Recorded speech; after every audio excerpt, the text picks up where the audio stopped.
Мен өзім қазақпын. Қазақты жақсы көрем бе, жоқ әлде жек көрем бе? Егер жақсы көрсем, қылықтарын қостасам керек еді.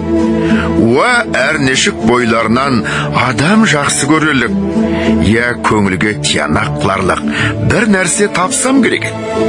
Соны не үміт үзбестікке, не онысы болмаса мұнысы бар ғой деп, көңілге қуат қылуға жаратсам керек еді. Ондайым жоқ. Ал егер жек көрсем, сөйлеспесем, мәжілістес, сырлас, кеңестес болмасам керек еді. Тобына бармай, не қылды, не болды демей, жатып керек еді.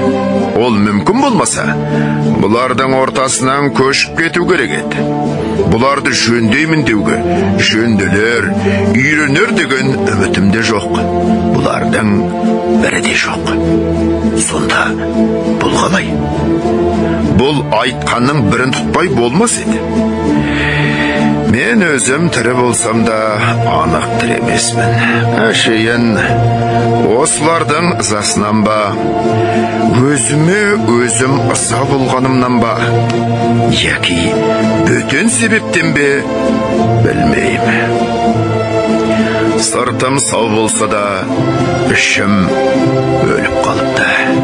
Ашулансам, ызалана алмайым, күлсем, қуана алмайым, сөйлегенім өз сөзім емес, күлгенім өз күлкім емес. Бәрі де әлдегімдікі. Қайратты күнде қазақты қиып бөтен жаққа көшпек түгіл, өзін жақсы көріп, үміт етіп жүріппін. Қашан әбден біліп, үмітімді үзген кезде, өзге жаққа барып, жатты өз қылып, үйір боларлық қайрат жалын сөніп те қалған екен. Сол себептен бір жүрген қуыс кеудемін. Тегінді ойлаймын, бұ да жақсы. Өлер кезде, әттеген ай, сондай қызықтарым қалдау деп, қайғылы болмай, алдыңғы тілеу болмаса, артқа алаң болмай өлуге.